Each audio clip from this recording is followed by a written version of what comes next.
Hello friends, मैं मोनिका अग्रवाल आज आपको बायोलॉजी के एक टॉपिक नर्वस सिस्टम यानी तंत्रिका तंत्र के बारे में कुछ एक्सप्लेन कर रही हूँ। आई होप आपको क्लियर हो जाएगा।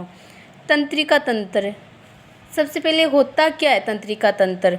तंत्रिका तंत्र एक ऐसा सिस्टम होता है जिसके ज़रिए हम सोचने, समझने, याद रखने के साथ साथ पूरे शरीर पर नियंत्रण रखते हैं। उसे नर्वस सिस्टम कहते हैं। जिसे हम क्या सोचते हैं, क्या याद रखते हैं, क्या हम समझते हैं, ये सारा सिस्टम नर्वस सिस्टम करती है। ये सारा काम नर्वस सिस्टम का होता है। अगर हमारा नर्वस सिस्टम काम करना बंद कर दे तो हम ना तो सोच पाएंगे, ना कुछ समझ पाएंगे, ना कुछ याद रख पाएंगे। जैसे हम कहते हैं ना, कोई पागल हो जाता है तो कोई कुछ समझता नहीं है, कोई कुछ सोचता नहीं है, तो हम कहते हैं ये पागल है।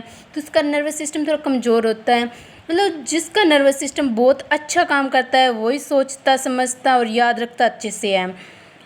नर्वस सिस्टम के बगैर हमारी बॉडी कुछ नहीं है।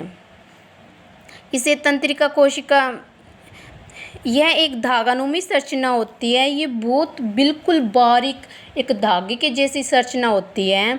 तंत्रिका कोशिका को न्यूरॉन्स कहते हैं। तंत्रिका कोशिका है ना, तंत्रिका तंत्र है ना, ये छोटी छोटी तंत्रिका कोशिका से मिलकर बनी होती है। वो तंत्रिका कोशिका को न्यूरॉन्स कहते हैं। न्यूरॉन्स, ये देखो, ये होते हैं न्यूरॉन्स, ये होता है न्यूरॉन्स, ये न्यूरॉन्स होता है। तो इसमें ये केंद्रक होता है, ये द्रुमिका होती है, ये सिनेप्टिक नोबल होता है, ये तंत्रिका का अंतिम सिरा, सिनेप्टिक नोबल कह सकते हैं, तंत्रिका का अंतिम सिरा भी कह सकता है। और ये जो होती है ना, पार्ट में डिवाइड सी है, ये तंत्रिकाक्ष होती है। इंग्लिश में इसे कहते हैं एक्सोन या संदेशवाहक। ये न्यूरॉन्स होता है। न्यूरॉन्स को हिंदी में तो कहते हैं तंत्रिका कोशिका। एक न्यूरॉन्स, दो न्यूरॉन्स, बहुत सारे न्यूरॉन्स बनकर तंत्रिका तंत्र का निर्माण करते हैं। और ऐसे पूछ ले कि तंत्रिका कोशिका किससे बनी होती है? ये भ्रूण के एक्टोडर्म से मिलकर बनी होती है। तंत्रिका कोशिका तो भ्रूण के एक्टोडर्म से मिलकर बनती है और तंत्रिका तंत्र तंत्रिका कोशिका से मिलकर बनता है। और आगे देखते हैं। और जो न्यूरॉन्स होते हैं, और कोई भी कोशिका, हमारे शरीर में बहुत सारी कोशिकाएं होती हैं, लेकिन न्यूरॉन्स एक ऐसी कोशिका है जिसका विभाजन नहीं होता। और सारी कोशिकाओं का विभाजन संभव है, लेकिन न्यूरॉन्स का विभाजन संभव नहीं है। क्यों?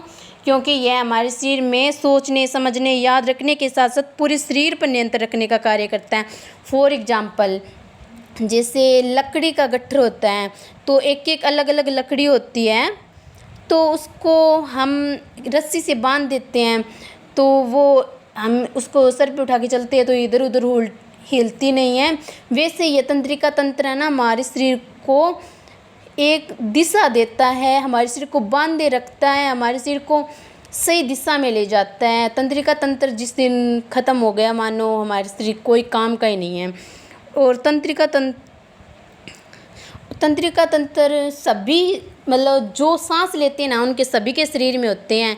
पशु पक्षियों के, जैसे हम तो इंसान हैं, हमें पता होता है, हमें नाम से हमारी पहचान होती है, लेकिन पशु होते हैं, पक्षी होते हैं, वो है ना, वो अपने बच्चों को पहचान लेते हैं। जैसे भैंस अपने कटरे को पहचान लेती है, कुत्तियाँ अपने पिल्ले को पहचान लेती है, बिकॉज़ उनमें अंदर एक विशिष्ट प्रकार का तंत्रिका तंत्र होता है।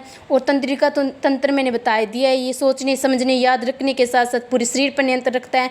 यह हमें याद रखने की क्षमता देता है, यह हमें समझने की क्षमता देता है, जिससे हमें पता चल जाता है और हम पहचान लग जाते हैं। अगर हमारे शरीर पर कहीं भी चोट लग जाती है तो हमें 1 सेकंड से पहले हमारे माइंड को ये सूचना दे देता है।